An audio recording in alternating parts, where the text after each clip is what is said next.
thank you very much for inviting me. And as someone who comes from this province, I'm told that the IPM convention has always been held in another province forever, and that this is the first time it is leaving that province and coming here. And as a local, I think it is my responsibility to welcome you to our province, where this is an interesting province, where the Premier has been trying to stop publication of a story about an audio that he says has nothing to do with him.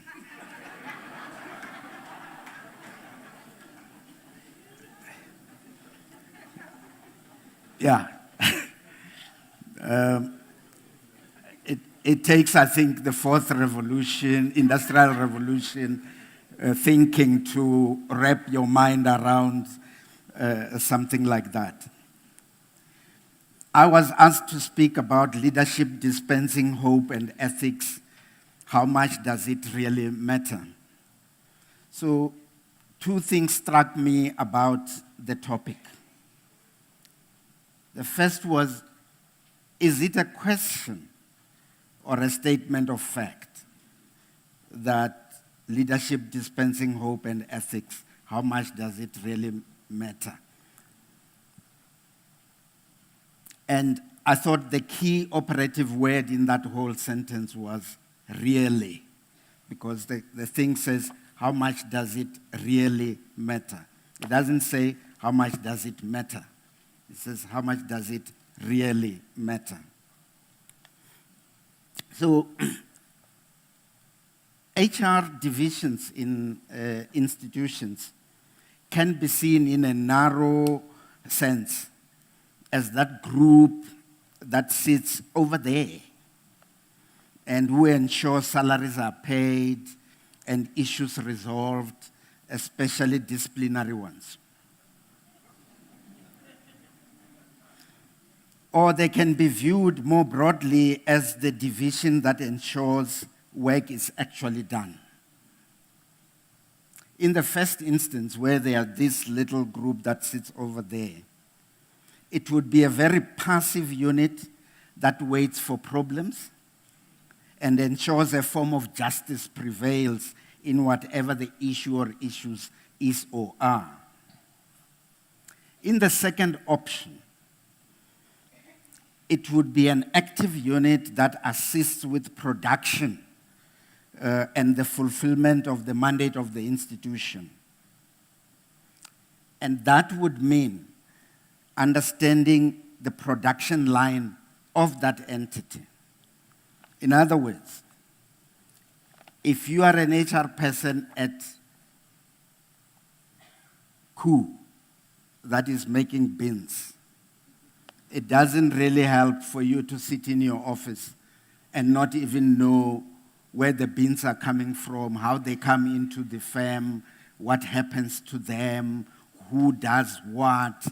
Because when issues arise, you have no idea of the processes that you're talking about.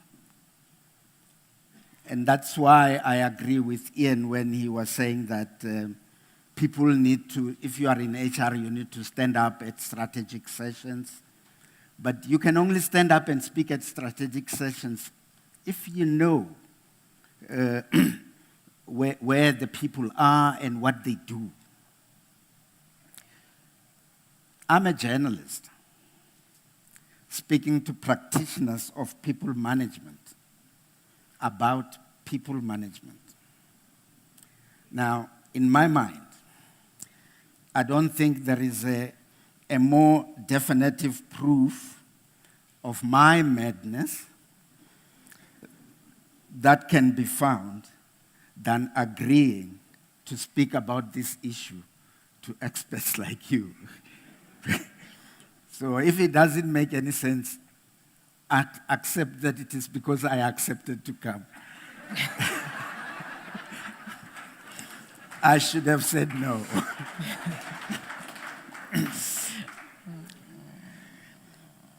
But I've been accused of being mad before and more. And I'm still here.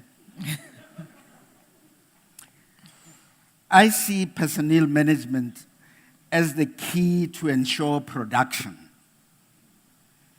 whatever production is in any given situation. And that production is done through people and machines in that order.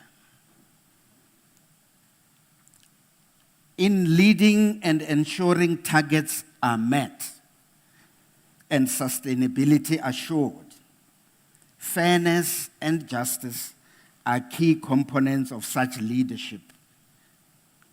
And fairness and justice are anchored on ethical behavior. Where I come from in journalism, ethics are key. You deal with people's reputations every day. So there are many people who think that when you're a journalist or even an editor, you just sit there and say, who do we screw today? It's not like that at all. For example, the present furor around the Sunday Times is centered in the main around the ethical conduct of the journalists involved and a lapse in editorial control measures. So Bongani Sigot, who is the editor now, but who didn't make the mistakes that he's apologizing for, can easily make that apology because it doesn't actually affect him. But what led to that?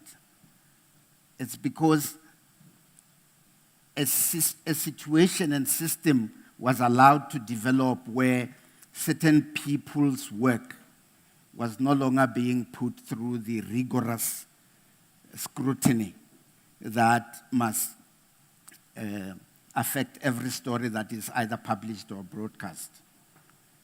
In the newspaper world, a story has to be seen by at least 7 eyes, or 7 pairs, okay? 7 pairs of eyes before it goes through.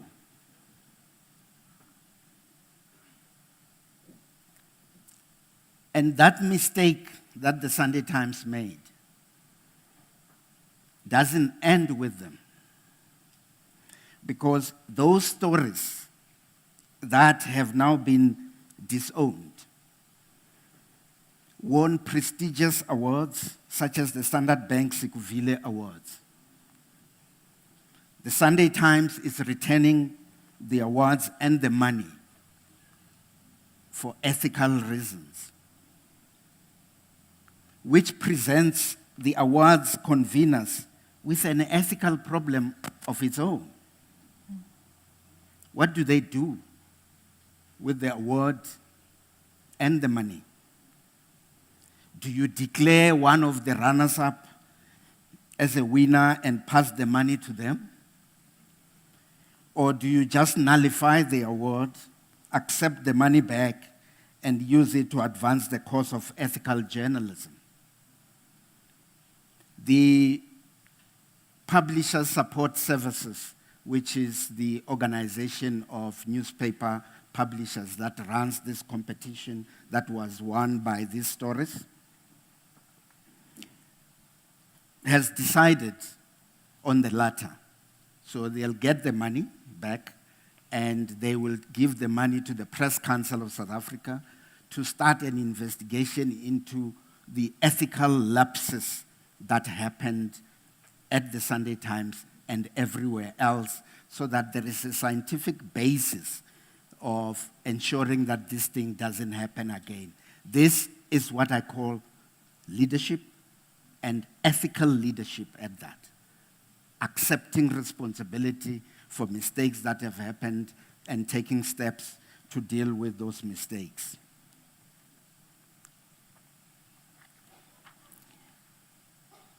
Before we try and answer whether ethics really matter, let's try and define it.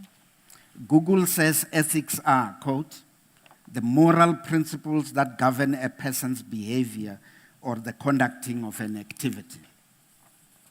It goes on to list synonyms such as moral code, moral principle, moral stand, rights and wrongs, rules of conduct, dictates of conscience, etc., etc. The SABC, where, as you've just been told, I pretend to be a member of the board, presently employs about 5,000 people in various levels of contracting. They vary from cleaners to journalists to executives. A few years ago, there was a leadership that dispensed neither hope nor ethical conduct. It was a leadership by dictate. From one day to the next, hundreds of contractors were made permanent. The costs and logistics of such a decision were to be sorted out later.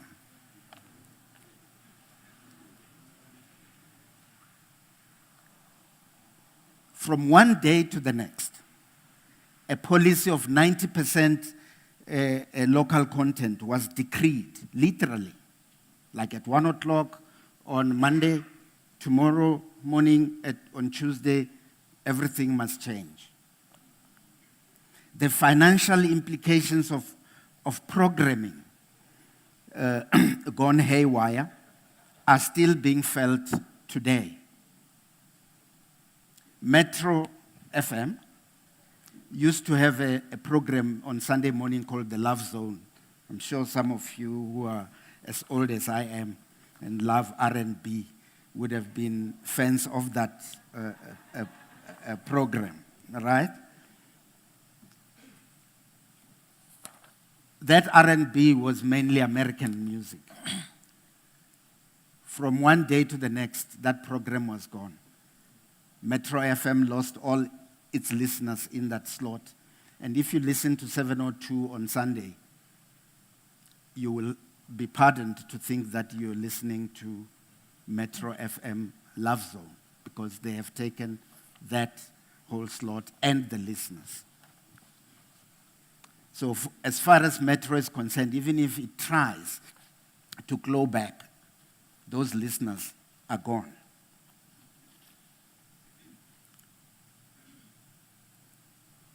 From one day to the next, protests that were happening and are still happening, you know that if you want to know how many protests are there today in the country, you don't have to listen to the news. You must listen to the traffic report. Because it's a litany of which road has been closed by protesters who want a clinic and have now dug up the only tar road that goes into their place.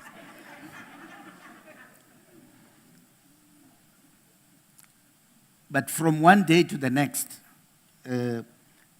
protests were no longer going to be shown on SABC channels. And anyone who so much as protested was told, it's my way or the window. Where such a discussion was taking place on the 27th floor.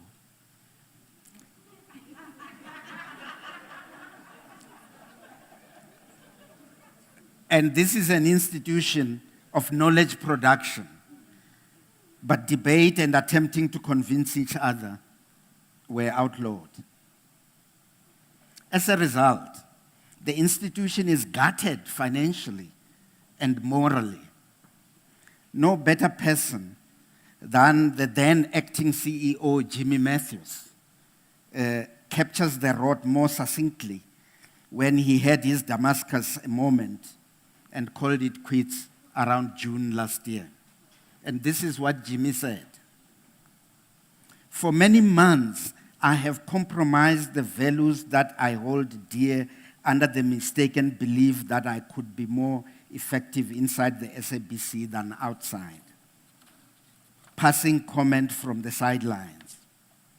In the process, the prevailing corrosive atmosphere has impacted negatively on my moral judgment and has made me complicit in many decisions which I'm not proud of. I wish also to apologize to the many people who have let down by remaining silent when my voice needed to be heard. What is happening at the SABC is wrong, and I can no longer be a part of it. Close quote. Jimmy, when he wrote this, was, however, not the standard bearer of the morality he speaks of, or the ethics that he had ditched as a journalist. It was instead a group of staff members who stood up to the bullies. They were called the SABC 8. They went into the streets protesting. They were fired. They went to court. They won. They brought Parliament in. And the ad hoc committee of Parliament was created to look into the mess that was there. And the details that came out of that ad hoc committee shocked the nation. And my point is this.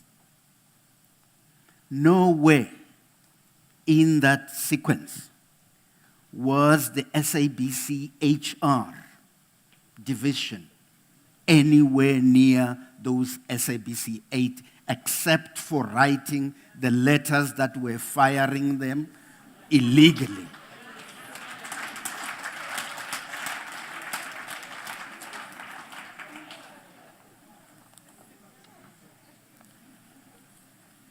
They drafted the letters and calculated the exit packages.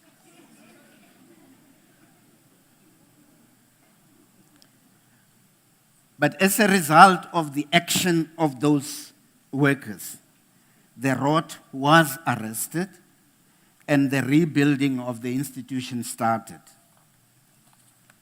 It was not leadership by leaders that brought hope into that institution.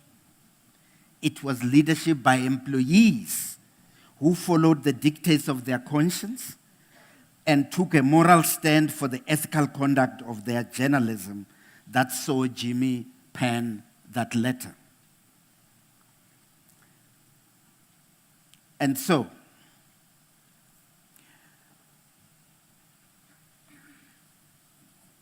the question was whether it really does matter to have a leadership that brings hope and ethics. And I want to say that having said what I've just said now, I'm not sure whether it is still necessary for me to even answer the question about whether acting ethically really matters. Because if anyone sitting here is still unsure, maybe he shouldn't be here. Thank you very much.